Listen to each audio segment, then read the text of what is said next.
economic and trade mission here in Taiwan. I represent the Ministry of Economy of the Israeli government. Today, I will try to share with you some of the Israeli experience in how we were able to create startup environment in our country. So let's start. Israel, few details about Israel. Israel is 66 years old, was established in 1948. 8 million, the population is about 8 million people, relatively small. GDP is almost 300 billion US dollars. We have nice beaches, cities, people, everything. It's a nice country. You should come and visit us one day. So that's about Israel. The inflation rate in Israel is relatively low, more or less like Taiwan, and less than 2%. The unemployment rate is also not too high, 6%, and almost 1/3 of our GDP is exports. So we are a very driven export country, and this is what helps us to grow our economy. So when President Obama visited Israel in 2013, he said many things. But he said, for example, if people want to see the future of the world economy, they should look at Tel Aviv, home to hundreds of startups and research centers. He was very impressed, but he's not the only one. All those kind of CEOs, chairmen of big groups like Eric Schmidt, like Bill Gates, like Warren Buffett, all of them are working, are active in Israel. For example, Warren Buffett said, if you're going to the Middle East to look for oil, you can skip Israel. If you're looking for brains, look no further. Israel has shown that it has this appropriate amount of brains and energy. And my question is what? All these people, all of them are right? Everything is so wonderful in Israel. Can it be that they are wrong? So, no, they're not wrong. There's a lot of innovation, a lot of things going on in Israel. Definitely not everything is perfect. There's a lot from us to learn from you. I think you are very lucky to be born in Taiwan. People are very nice here. Life is very convenient. It's not expensive, even if you think so. You have the MRT, you have wonderful infrastructure, you have 7-Eleven every place. Really, it's a great place to be. I enjoy it very much. But also in Israel, we do have some advantages. And when we're talking about what makes Israel a startup nation, some would say, so first of all, it's the creative and innovative culture.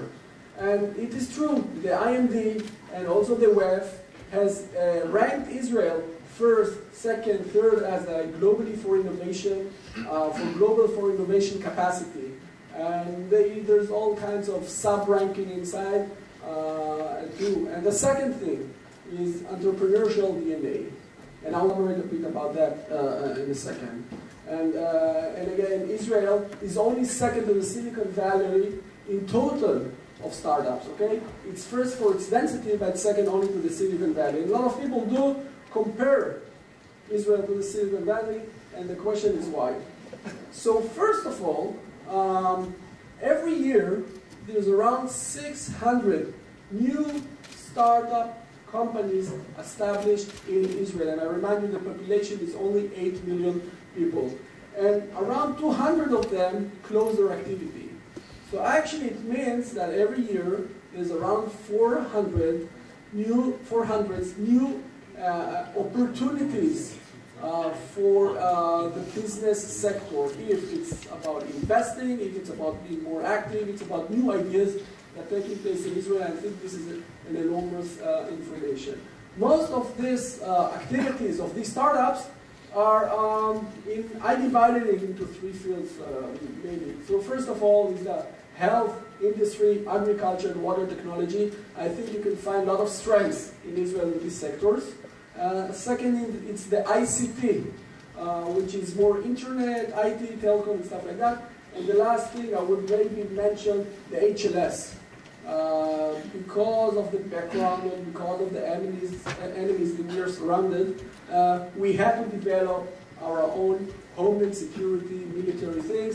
A lot of young people, after they go to the army, they serve in intelligence unit, then they start to work in private companies, and this is why, for example, we have a thrift and It's drive cyber sector, cyber companies in Israel.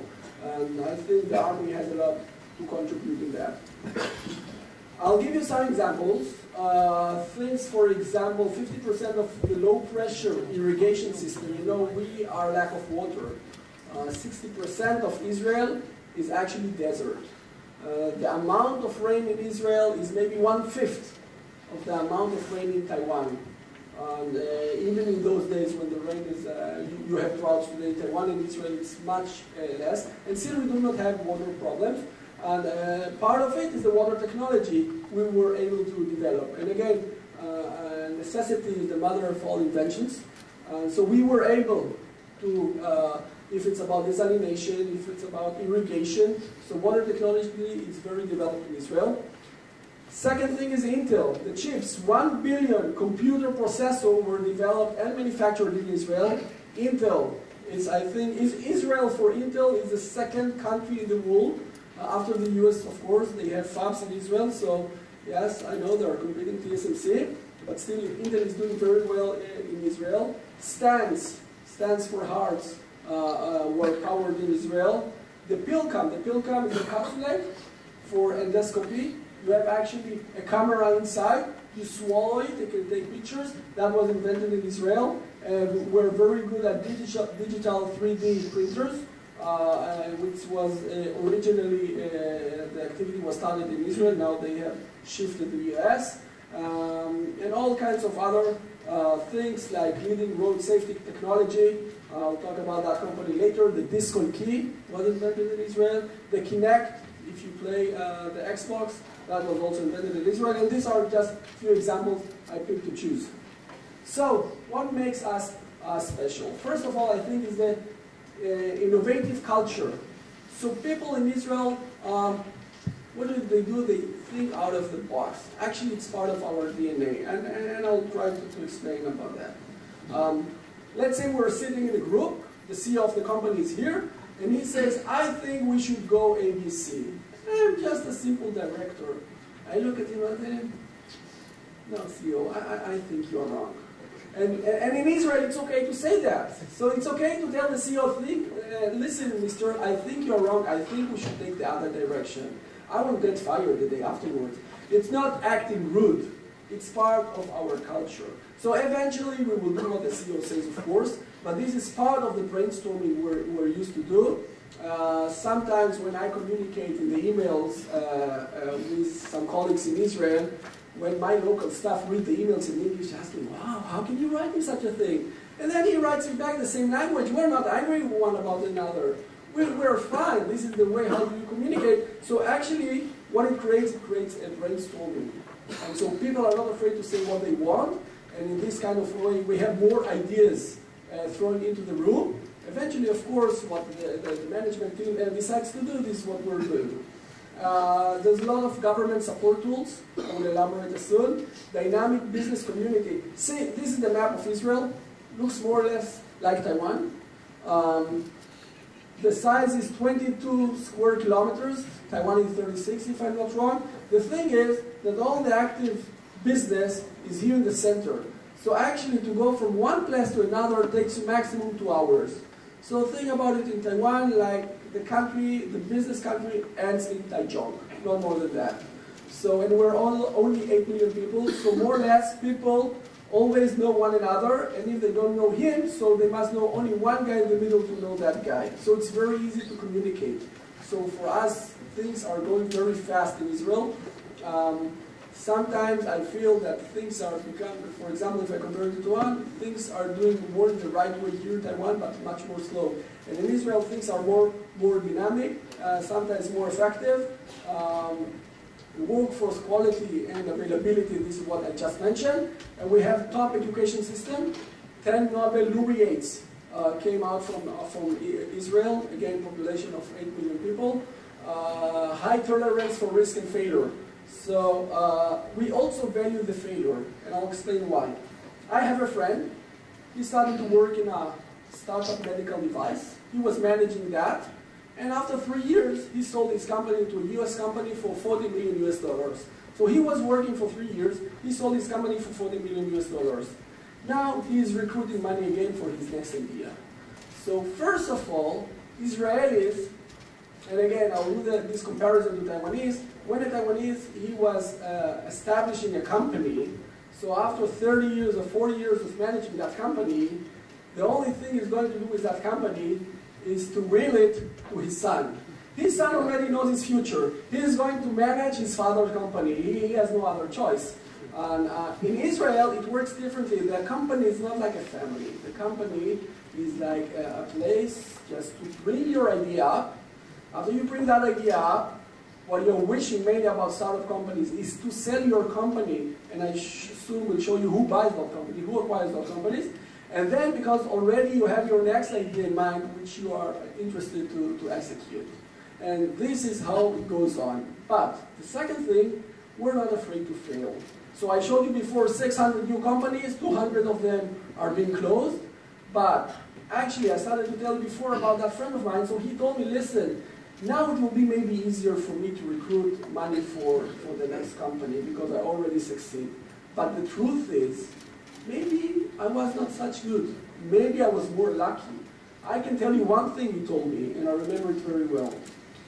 I believe that my friend, for example, that failed, has more experience than I do, because he already knows all these failure points, what not to repeat next time. I don't know what to repeat because I was successful. So we do value the failure. We believe that we learn from failures. Or if you fail one time, you already have a bunch of experience not to do it again for the next time. And that was my point. And let's keep on. Talking about the support of the Israeli government, what did the government decide to do? So this is the outline of a startup company. I guess some of you heard of the Valley of Death, which means the first years here, let's say there is a research in the university, and the professor said, okay, I have an idea, I want now to commercialize that. Companies, VCs, angels are not interested mainly to now invest in a risky idea. So what? They will read an article and they say, okay, take $1 million US and start working? No, and that's a failure of the whole system. The Israeli government recognized that and told itself, okay, we understand that most of the good ideas starts here after the basic research, but no one is going to fund it. So what they did, they built a lot of plans, a lot of programs, how to fund with government money those early stage companies. Basically, the Israeli government has a lot of kind of different programs to invest in those companies. Basically what it says, after you apply the papers, everything, and you say, okay, that's a good idea, we're saying, okay, take the $500,000 US, take the $1 million US. If you will succeed, and you'll have revenues one day, give us the money back. We don't want any shares in your company. If you will fail, all right, that was the taxpayer money, we don't need the money back. Actually, we're not asking it back. It's not a loan, it's a grant. And that's the way it works. So the Israeli government gives more or provides more than $1 billion US a month for all kinds of startup companies annually.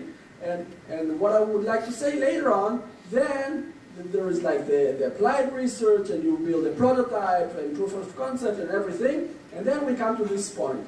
And this point is actually those companies that has an idea, has a product, it's working. And I'm telling you, most of the times, when startups or entrepreneurs, Israeli entrepreneurs, they have an idea and they are challenging something, they succeed doing that.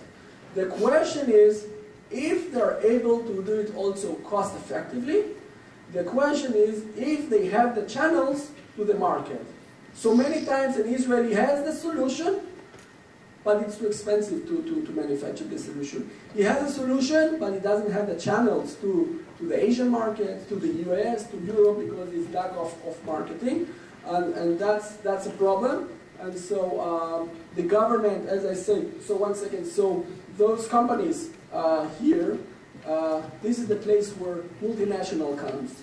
Multinationals like Taiwanese companies, like US companies, here they come, and so here they are willing to spend more money, but with less risk, because they see, okay, your solution already works. Now we're willing to put not 1 million, we're willing to put 20 million US, but we know that here now we're going to make revenues. So I spoke about the Israeli support, more or less, and this is what the government, all the plans, and I see that I don't have too much time, so I'll continue on. I will say maybe one word about VCs. VCs in Israel was the engine of those startups. After the government came the VCs. But what you can see in the VCs, that today, it used to be here in 2005, 2006, the Israeli VCs, 50% of the funding of those companies, early stage companies. Today it's like around 60%. Now, something wrong happened to the Israeli VCs. Nothing wrong happened to the Israeli market, because you can see the number is growing, but it comes from foreigners, foreign VCs. So actually what happened, the foreign VCs like Sequoia became more active in Israel. So people from the US don't need now to invest in an Israeli VC that will invest in Israeli startups. They go directly through an American VC, for example, and this is why the Israeli VCs are not doing too well, but still the economy and the market in Israel is doing well. And the other thing for the Israeli companies, or the last stage, is actually the M&As. And so what you can see today, you can see companies like Google, like Apple, like IBM, like AOL, this is just 2013, purchasing, acquiring companies in Israel. So those companies that were an idea and took some money, took some grants from the government, and then later on maybe by a VC, and then they can, this is just a software company sold by more than $1 billion US. And so Apple, for the prime sense, what I just mentioned before, the Kinect, purchased the company for $400 million US. You can see there is like 80 M&As a year in Israel, and that's a very good news for us. Also, the price for M&As is increasing. If it's in 2008, it was only 30 million average. Today is around 80, even more million annually. The last thing, which is non-M&As, is the IPOs. And you can see more and more companies are listed in the NASDAQ. And you can see, for example, Mobileye, the company I'll mention in the end, it was the biggest or largest IPO Israeli company ever for 8 billion US. And saying that, Israel is only third to China and Canada in listed companies in the NASDAQ. And again, it explains the cycle, because later afterwards, people are going, or companies are going to be listed in the NASDAQ, and makes it more effective. So there are more than 250 multinationals active in Israel. It's not only Microsoft and Google and stuff like that, it's also companies from the East. It's Intel, it's Huawei, it's Samsung. There are two Taiwanese companies, one is Highway, the other one is Winbond. I don't know the Chinese name, forgive me, that also have R&D centers in Israel and hire more than 100 people each. The deviation by sectors is more or less, you can see our strength is mainly in IT and software, internet and communication. Last thing maybe, I'll just give you the concept how China look at Israel. So for many years, it was just investments, like I showed you here, sorry I skipped that, 69% was from the US, of those multinationals companies I just mentioned. 69% were from the US, but something happened in the last years. Li Ka-shing, for example, he got the idea, and he said, all right, so I have my fund, and I'm going now to invest in Israel. So he invested already in 27 companies in Israel. Some of them were public, some of them were acquired by Google, by Facebook, by Nokia later on. He's doing very well in Israel, and that's Li Ka-shing from Hong Kong, and I guess you know him. And for the Chinese market, for the mainland China, they also understood the picture. So what they did since 2011, all kinds of Alibaba and Baidu and Horizon Ventures and Xiaomi, all of them are active, investing and doing business in Israel. All of them are looking for new technology. I can tell you also Taiwanese companies are doing that. The pace is less, but of course we're willing for more cooperation between Taiwan and Israel. Last thing about Mobileye. So Mobileye is a collision avoidance technology which enables to interpret sense in real time and provide drivers with an immediate warning. So actually what it does, you see this guy here. So if the car recognizes that there is a dangerous situation, it can alert the driver, reduce your speeds, for example. I'm saying that because I know Julian Laxton is working in this company. The last company, Rewalk, is actually, it's a phenomenon because it's the first device that helps paralyzed people to walk. And there are a lot of people from after car accidents, or a lot of people after the war, getting into the war, injured in the war. Now they can actually walk thanks to this medical device. And again, it's an Israeli company, listed in the NASDAQ 3 months ago. Why am I telling you that? Because it has signed an agreement with a Taiwanese distributor also last month. So I hope it will also help the paralyzed people here in Taiwan. And generally, I hope that we will also be able to increase our cooperation between Taiwan and Israel. And most, I do wish you all young companies, young entrepreneurs to succeed, to be the next breakthrough, to be the next success, and to be proud for you and for Taiwan. Thank you very much. 谢谢。